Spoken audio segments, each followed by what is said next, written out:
Thank you very much for joining us. I think this is the 6th year we've had an International Women's Day event, and they've really grown tremendously over the years.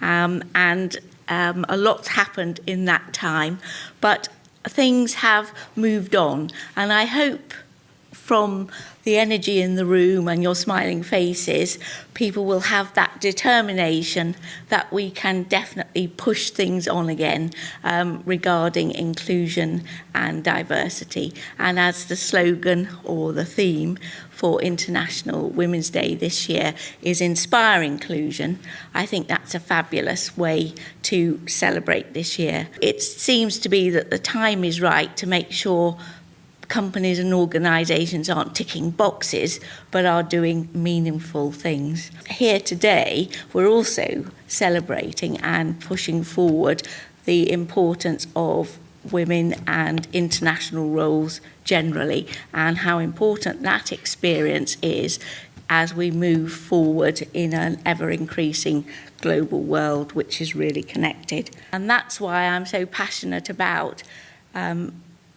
bridging the groups of people working in international leadership, global mobility and education, and getting us to all work together to collaborate to find solutions and support people in these sectors. And that's why we're also recording on video the keynote and indeed the panel discussion, so that early next week we can, with the support of our wonderful journalists, Marianne Curfey and Ruth Holmes over there, we can provide some editorial as well and get people round the world in our community also contributing to this discussion. So, without further more ado, I will introduce you to Joy Burnford, our wonderful keynote speaker.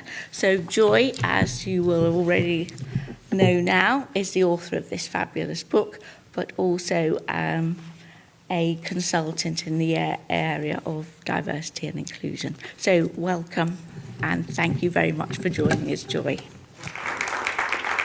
Thank you very much. And my aim today is not to fall off the stage, so I'm going to be very careful. So happy International Women's Day to everybody.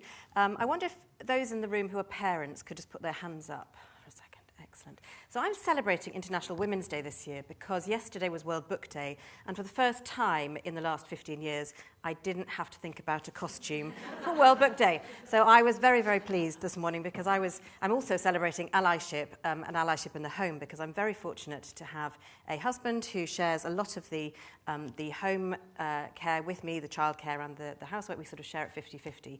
And I'm so privileged and honoured that I can actually come away. I stayed in London last night, and I can actually be here and have a career and be very fortunate to do that, because I have that balance. It's not always easy, but it's I do have that balance at home. So it's not about just allyship in the workplace.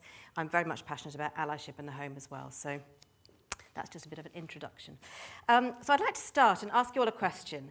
Could you tell me, shout out some numbers here, how many years do you think we are away from closing the global gender gap in economic participation? And those who are sort of experts in gender equality may know the answer. If you actually know the answer, don't speak it up just yet. So throw out some numbers. How far away do you think we are from? 100? 130? 210? How do you say? 50. So it's actually 169. And that's come down from about 250-something a few years ago when I started talking about this number. So it has come down considerably in the last few years, which is amazing. But 169 years is still not in my children's lifetime, and it's just too far away. And the progress has been made. There has been a lot of progress made. I was at the FTSE Women Leaders Review launch last week, and they have moved the dial from women on boards from 9% to 43% in the last 14 years, which is phenomenal progress. And that's at women at board level.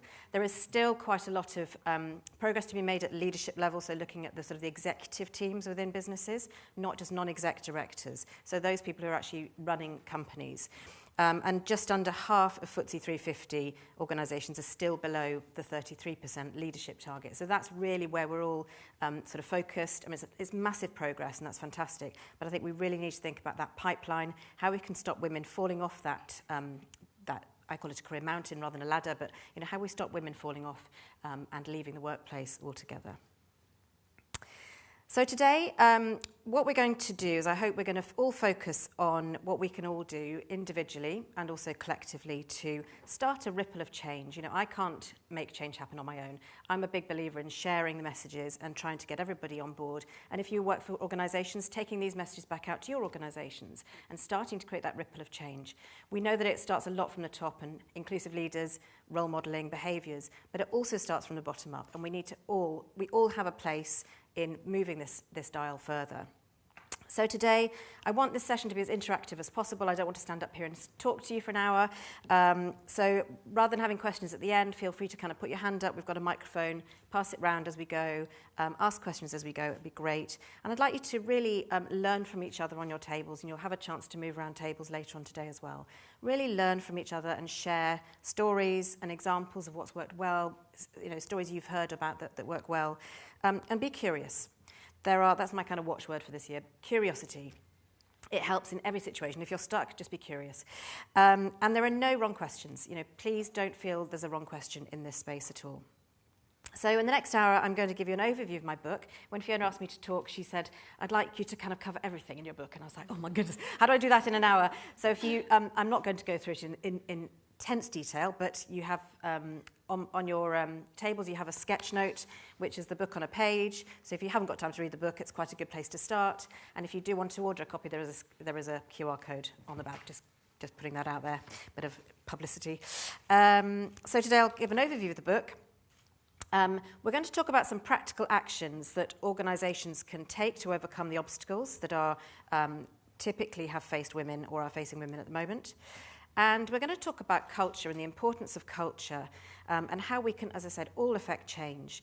And I'm going to focus in on two areas of the cultural frameworks that I talk about in the book, which is allyship and flexibility.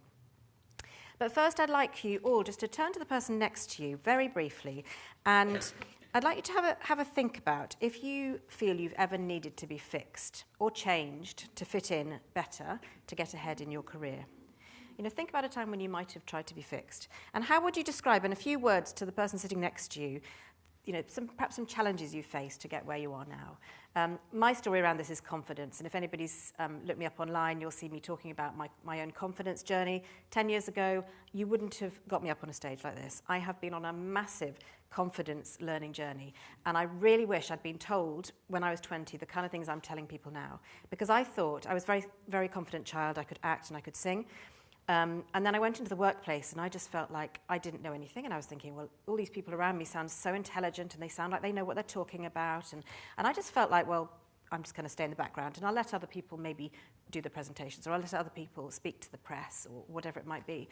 And I just expected that I was just going to be somebody who's a support person and sitting in the background. And if you look me up on the internet, you won't find anything about me probably before 8 years ago. Because I made a massive effort. I set up a company called My Confidence Matters, and I made a massive effort to learn about how you can be more confident. And knowing that you can learn to be more confident is really, really key. And I think this is a message that I want younger people, and I'm talking to a school my daughter's school on Saturday about this. Knowing you can, there are tips and tricks to help, and that's why coaches are wonderful. I know there's some coaches in the room here, and how having a coach and having advice from the organisation is so important. And often people say to me, "Oh, you need to have more confidence." I hear people saying in I don't know, maybe people in this room have had performance reviews and been told, you need to be more confident, you need to have more gravitas. And people just say, well, yes, but how do I do that? Because it's not, we want to be ourselves as well. So that's my little share about what's been in my career has been a bit of a challenge. So just take a moment, just speak to the person next to you for a minute and just share some stories about what you have faced in your career. I'll just give you a minute. I wanted to just talk a little bit about why gender equality is important, and I'm sure all of you in the room here today understand why it's important. But why are we still talking about it? And I think we know that diverse teams bring diversity of thought, which is so important. It avoids groupthink. I don't know whether anybody here knows that when the Apple Health app was developed, there was no mention of things like menopause or female health issues because that team was mainly comprised of men. And it just shows, you know, something as big as that didn't get the airtime that it needed. I'm not sure now, I don't really look at my Apple Health. I should do, really. I don't know whether they brought in, you know, things about menopause and things now. But it just shows that those kind of things are not being, if you don't have a diverse group of people thinking about it, things like this happen.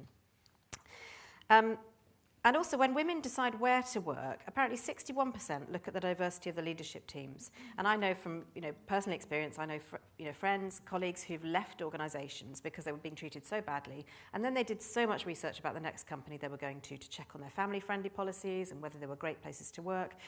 So if you're in an organisation, it's so important to think about the diversity of your leadership team because people, even young people coming in, I know... Now, you know, young people are coming into organisations and asking about what's your menopause policy. So 20-year-old women are coming in and saying, what's your menopause policy? And you're thinking, that's interesting. You know, I don't think that would have happened, you know, 5 years ago. And actually, you know, gender diversity, gender equality is better for business. You might have heard the study done by McKinsey, which shows that the more diverse teams in their research were 25% more likely to achieve above average profitability. I always talk about an organisation that is doing really well in this area, Autotrader, which you might think, gosh, that's interesting. That's about cars and, you know, blokes, magazines, that kind of thing. But they are in the top 5 best performing FTSE 100 companies for the number of women on their board.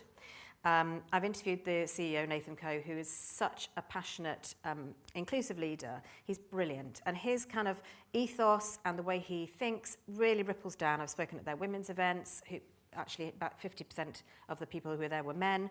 They've just got a really great balance. And they've also achieved double-digit revenue and profit growth. So I think it's a really good example to show when you do it right, it makes a big difference and it can really hit the bottom line as well. So what's hindering progress? So I've said, you know, workplaces were designed by men for men. So this is something we have to change things as we go through. One of my clients has offices around the world, and the HR director was telling me that they had an office in Egypt. And before they could do anything about, you know, the kind of things I'm talking about, they actually had to create and build some toilets for women. That's you know, where it was. So this is why we need to be thinking systemically. What do we need to do to enable more women to thrive? So that's the first one, workplaces designed by men. The second one is around the confidence gap in leaders. A lot of the time, leaders know they want to do something, but they just don't know what to do. So I think we all have a role here to play in helping leaders to know what they can do. 86%, apparently, from some research, say they want to interrupt sexism, but only 31% feel equipped to do so. So that's the work we do at Encompass Equality, is helping through allyship programs and that sort of thing, to help people know what they can do and some practical steps they can take. And also at the FTSE Women Leaders Review launched last week, they said that only 42% felt confident that leaders have the right leadership skills to be effective leaders in today's business environment. That really shocked me. You know, 42%, only 42% felt confident that the leaders have the right skills for the future. And then the third area is societal expectations, which is a massive thing here. And this is not something that I can fix. It's not something us in this room can fix. But it's all about, you know, how we value men and women at work and in the home. And the Nordics is a really good place to look if you haven't done research in the Nordics. They do it so well. And I think it's up to us to just challenge stereotypes and, again, encourage others to challenge stereotypes of the way we've always done things. And in my family, I always joke that my son, who's 10, has always had a Peppa Pig duvet cover, a pink Peppa Pig duvet cover. And I've never made a thing of it. You know, just put it on his bed. Don't talk about it being pink. And now he's getting to the age where he's thinking, I don't want a pink duvet cover. But I've made clear that I haven't sort of made it sort of, well, you can't have a pink duvet cover because you're a boy. So I'm trying really hard, and we do without thinking. I do it. You say things without thinking. So it's really important. And I was telling a few people this morning that I left my son yesterday morning, week before he went to school, and he said, we were learning about International Women's Day, and he said, I hate it. He said, I hate it. The world is going to be run by women, and it's not fair. And I'm trying to say to him, this is not, you know, you're missing the point, Lucas. We have been, and I'm trying to, but it really worries me that children they're not being told this at school. They are perceiving things, and they're going to grow up. And I think we've got to be really careful how these young boys and men are engaged in this conversation, and that we call men in, we don't call men out. We really engage men in this conversation. It's really important. So on the sketch note that you'll have in front of you is a kind of overview of my book, and it's split into 4 parts. So I start off talking about inclusive leadership and the 4 behavioural traits that I believe, from all the interviews I've done, I did over 100 interviews for the book with CEOs, business leaders, HR and diversity and inclusion professionals. And through all those interviews, I came up with these 4 key behavioural traits that I believe are great skills for leaders to have: passion, accountability, curiosity and empathy. And those that I found that were displaying these traits, and also just getting on and doing it, when I talk about pick up the pace, just getting on and doing it is so important. So inclusive leadership is the first one. Cultural frameworks, which we're going to talk about a little bit later, is really key. And we've talked a bit about obstacles this morning that you've faced. And I really believe if you focus on the culture and changing the system, trying to pick up individual issues like confidence or menopause issues or fertility treatment and those sorts of things, if you have a culture in the organisation that is just set up and able to deal with things like flexible working, having a coaching culture so people ask the right questions and listen to the answers, and you are aware of what allyship means and how you can be a great ally. I believe if you have those 3 things in place, it really helps with dealing with some of those individual challenges, which at the moment some people kind of pick up bits and try and fix it without then changing the system. And we actually like to talk about this as a goldfish bowl. And we talk about this in our work that we do, and somebody told us this analogy, and we can't remember who told us, so we're sorry we can't credit the person, but we talk about a goldfish bowl, and the fish inside the goldfish bowl are the women. And what happens a lot of the time is organisations take the goldfish out of the bowl, they polish them up, give them a bit of special attention, maybe put them on a leadership programme, and then they put them back in the dirty water. And this is why we have the problems we have. Absolutely, doing leadership programs is fantastic. Doing menopause support programs is absolutely fantastic. All of these things are really good, but you need to focus on the things that really matter. And we know the things that really matter are things like culture of the organisation, line management, career progression, the day-to-day work itself, and the amount of work that people have to do. And we've done some research. I've put a flyer on your tables actually called Why Women Leave. And we did this research last year with 4,000 women. We've actually done it this year with about 1,500 men as well, because we wanted to compare the 2, which is coming out in May. But the Why Women Leave research you can download from our website. It's 80 pages, and there's lots of information in there about the differences between age and ethnicity and other things like that. But even things like menopause, so women who are struggling with menopause symptoms, that was 11th in the most important thing for them in terms of why they would leave. And those other things I just mentioned were the most important. So cultural frameworks are really, really important in thinking about that. The third section of the book is about understanding obstacles that women face. And not all women face challenges and obstacles at work, but many women face more than one.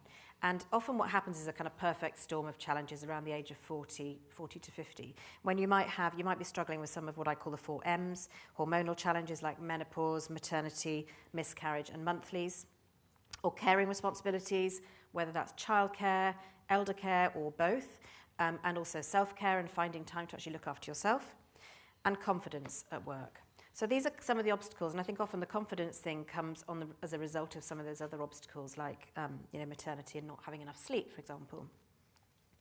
And then the 4th part of the book is about really how can we make change happen today, and sort of real practical advice that you can give to people to get started. So what did I learn from writing the book? I set out to write a book about how to help women. And I realised by the end that actually by putting in place these cultural frameworks, you don't only help women, but you help everybody. You help anybody from whatever background they are, whatever, and I don't like putting people in boxes. I don't like talking about men and women and, LGBTQ plus and all, different groups. I think everybody is an individual, and we need to treat people like human beings and think about what they need.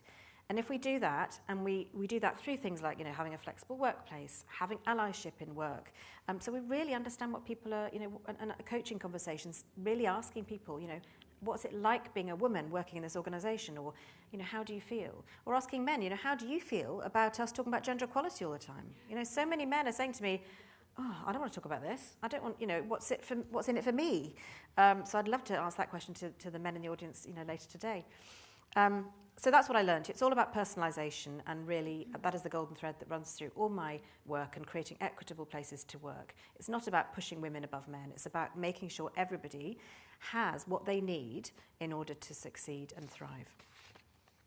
I'm running a little bit behind time, but we'll be fine. So we're going to do a quick table exercise now. And what I'd like you to do is give you a topic. I've got 5 topics. Maybe if you 3 ladies might be able to kind of just hop onto one of these other tables for this exercise. I'd like to give you 5 topics. So one is menopause, one is maternity, paternity. Maybe you can write these down actually, just so you've got these in front of you. So menopause, maternity, paternity, caring for others, whether that's childcare or elder care, wellbeing and resilience, and confidence. And I'm going to just shout those out in a second, and I'd like you very quickly on your tables to decide which topic you might be interested in talking about. If you've got a burning desire to talk about one, just put your pitch in now.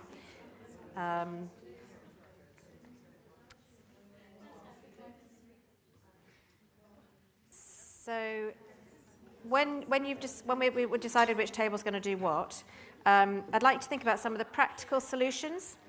So examples of where you've heard of organisations making some practical solutions around these that are making an impact in these areas.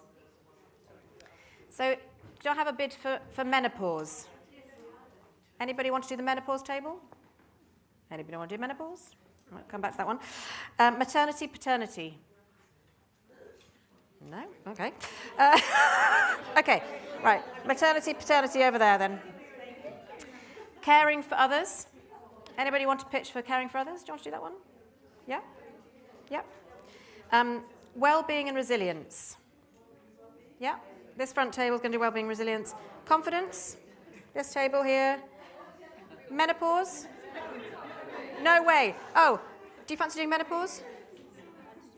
Yeah? So menopause here, confidence at the back. Is that all right? So does everybody know what they're thinking about? Okay. So what I want you to, if you just listen to me for 1 sec, I'll tell you what you need to do. So can you think about either in your organisation or in organisations you've heard about doing great work in this space, what are some of the practical solutions that you've heard about that are making a big impact that others can learn from? So the idea is just to share stories of practical ways that people have perhaps, helped with things like confidence, helped with things like caring for others. What kind of things have organisations put in place to help with these challenges and struggles? So I'll give you 5 minutes to do that. And then what I'd like to do is each table, if you can choose one person from your table, and you only need to maybe come up with one idea. We haven't got time to go through all of the ideas. So think of kind of like the one big idea that you can share at the end and pick somebody to do that. Pick them now so they know they're going to have to do it. And we'll just go around the room in a minute. So I'll give you 5 minutes. Companies that are starting to say, get back to the workplace, you have to be, okay, now I can tell the microphone's working, you have to be present, you have to be in, yes, are actually getting more resistance. Yes. And it's the ones who are remaining flexible and allowing remote work, and I think that's had a huge impact on maternity and paternity and childcare. Yeah. Well, we all agree. And that's been a really positive outcome of COVID. So that is such a key thing to maintain, showing that you can do the work really well and have that flexibility. Yeah. And then as well, we talked a little bit about maternity and paternity leave, and obviously companies and organizations that, will allow for it to be split however a family sees fit. So no more of this, you get 39 weeks and the men can only take 6 weeks, right? That it's split it how's best for your family. Yeah. Yeah. So seeing more of that as well. Yeah, brilliant, thank you. And we will absolutely talk about flexibility. We're going to have another table conversation all about flexibility, and that is totally in line with that message, so thank you. So our topic was around the menopause, and I think one of my takeaways is to see, do we have a menopause policy? Mm-hmm. So that's interesting. But around our table there are some policies that exist, including safe space for women, support from line management, additional days off. There was also a discussion around, I think this was with a separate company, around monthly menopausal cafes, which also include men to speak about the impact that the menopause has on them too, from a well-being perspective. And we touched on the fact that there's sort of this like melting pot when you think about women at a certain sort of age, 40s, 50s, tending to be in more senior roles than they would have been in their younger years, having children, having to possibly care and be concerned by their parents, and then also having the menopause, so it's sort of like a triple effect. Yeah. And so I think as much support as possible for the menopause, and it's good to hear that it is getting spoken about a lot more. And I think you were saying in your company they actually have a webinar, Let's Talk About the Menopause. So and whilst it might not have that much engagement, I think the more we can talk about it, it will start to raise awareness, and people will feel more confident to be able to talk about it. Absolutely. And actually that's something we do as an organisation. We run menopause awareness sessions for all staff, but also line managers and also champions, so you can help people like mental health first aiders to actually know, they're kind of a person that you can go to signpost further research. And the interesting point about men there as well, and we often find that companies, a good way to engage men in the conversation, when I say call men in, don't call them out, is actually doing things like menopause sessions for men, and calling them menopause sessions for men is really key as well. Don't say, we're running a women's menopause session, would you like to come along? Because they won't come. But actually if you say, we're running a menopause session for men, so you can come and learn, understand more about it in a safe space. You can ask questions, you can ask all the silly questions. You might learn something about how you may live with somebody who's going through the menopause, how you can support them. So that men point is a really good one. I think it's a great way with that, and also parental leave and stuff as a way to get men in to talk about, parenting out loud and that sort of thing as well. Thank you. We were Wellbeing and Resilience, and we had 3 issues, and they're overlapping, so I'll try and cover all of them, but quickly. And I'm not taking them in the order that we spoke about them, actually.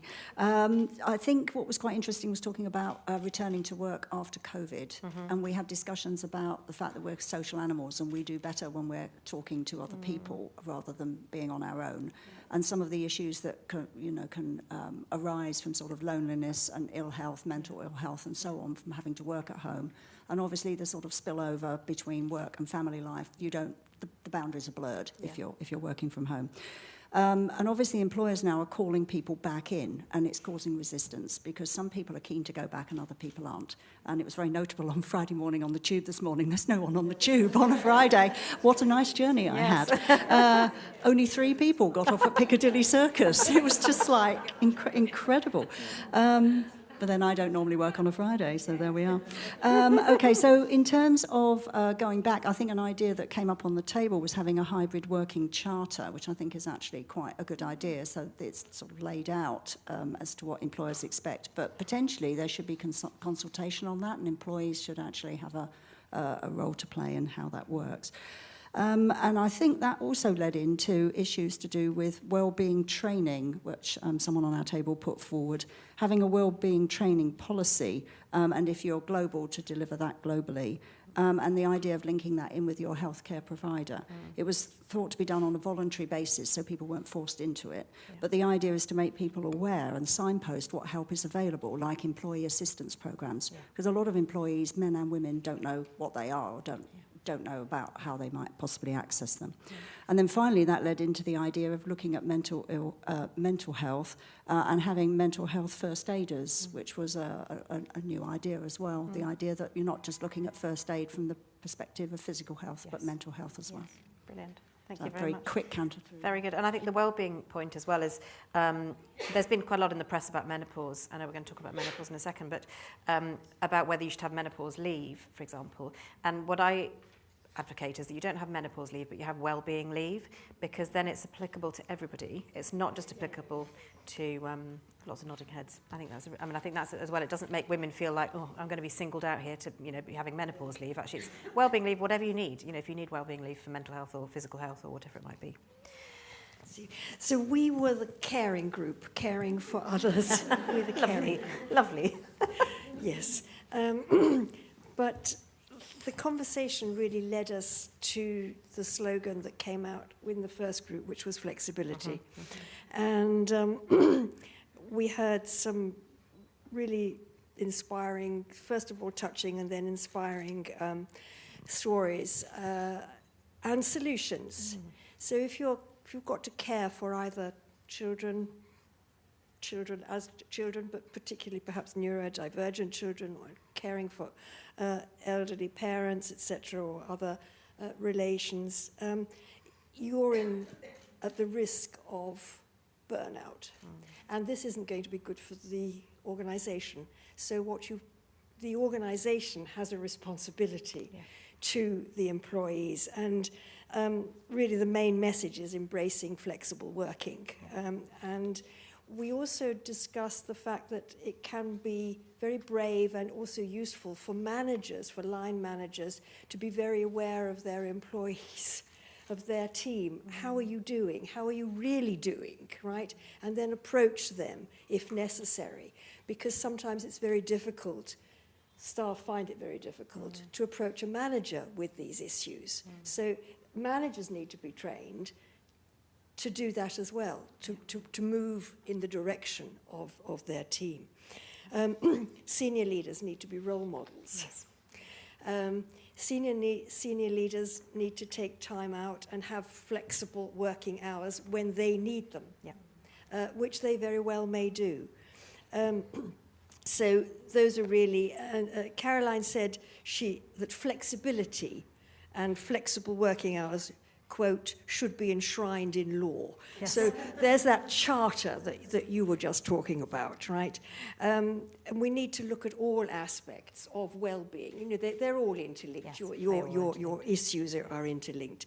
And we also heard about a wonderful program, actually entitled an expedition, a well-being expedition, which everybody can take part in. And it's finite, it's for a few weeks. But everybody in the organisation is encouraged to think about where are we, how are we doing, not only the bottom line, but the bottom line is always affected by how people are feeling. I love that. Yes, hello. Our table was talking about confidence, and we talked about a few things.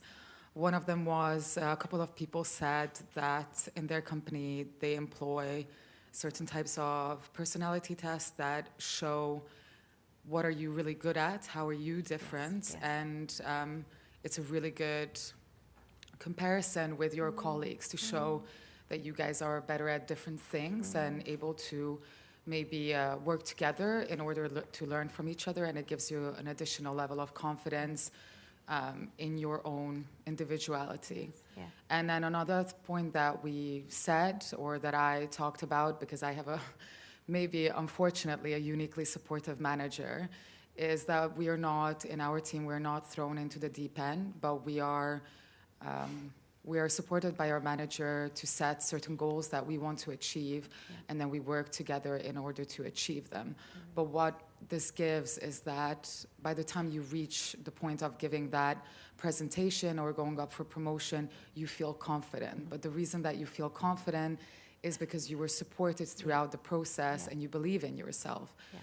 So on that note, I would kind of add that confidence isn't really real, you know, in the sense that we all struggle with it, and it's just really just knowing and being comfortable with what you are doing. And on that note, I think how the other table just said that, you know, having role models in the senior management and a supportive workforce is really what makes the difference. Absolutely. Couldn't put it better. I think the line management and knowing, you know, I hear of people saying, you know, maybe who've got caring responsibilities. I was told I needed to prepare for a presentation tomorrow morning, and I've got to go home, and I've got to put the kids to bed, and then I've got to do this, got to do that, and then I've got to stay up all night because my baby's lying awake, and I'm going to get up at 9 o'clock in the morning. And funny enough, you're not going to feel very confident because you haven't had time to prepare and practice. And this is the kind of thing that I discovered, was that the kind of the preparation, practice, and planning is so important in order to give you confidence. And if you don't have a manager who can give you that space and time to do that, that's where the problem lies. So that brings us nicely on to thinking about the last two points I want to talk to you about today, which is allyship. So line managers in particular. I hear so many stories of people saying, oh, I'm so lucky I've got a great line manager. And it shouldn't be about luck. You know, line management should be something that organizations really think about, and actually you're putting so much of your responsibility on these line managers, and often they don't know what to do, and this is something we need all, you know, I'm actually an advisor on the Women's Advisory Committee on the Chartered Management Institute, and this is something we're really passionate about, is looking at how you can avoid accidental managers and really give people those skills that you can use in the workplace. So talking about allyship, and then we're going to talk about flexibility, which there was a theme of flexibility that came through all of those tables. So allyship is really, I think, the cornerstone to gender equality. And people often say to me, what is allyship? And allyship is when somebody who is supporting someone else in a minority or an underrepresented group. And it's where you use your privilege, your voice, and your influence to support that other person. There's somebody called Lee Chambers who's worth looking up if you haven't come across him, and he's a great ally in the workplace. And he says that allyship is not being a saviour, it's not being a hero, it's not fixing you, it's not a single act of support, it's a journey, and it's 365 days a year. So we're talking about it all on International Women's Day, and I would just say, we need to make sure that allyship is something. Is my microphone working? Is it still working? Okay. It's something we need to do every day.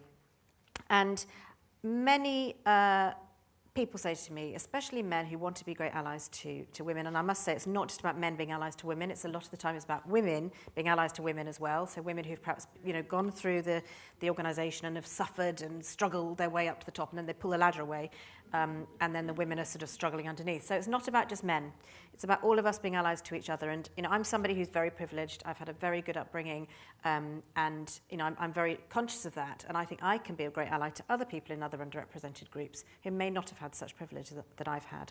So I want to leave you with 6 different practical tips in how you can be an ally, and also how you can share this message with others within your organisations, to other men and women who can give them some ideas if they're saying, well, how do I become an ally? And it's really easy to remember. It's called spaces. And on your on my sketch note, you will see the 6 different areas spelt out here. So S is for sponsor, P is pass on opportunities, A is act with insight, C, communicate with curiosity, E, engage women in meetings, and S, set an example. So I'm going to very briefly, because we haven't got much time, we've got 10 minutes left, so I'm going to share with you a very quick example for each of these areas so you can practically go back and do something in these different areas. So sponsorship.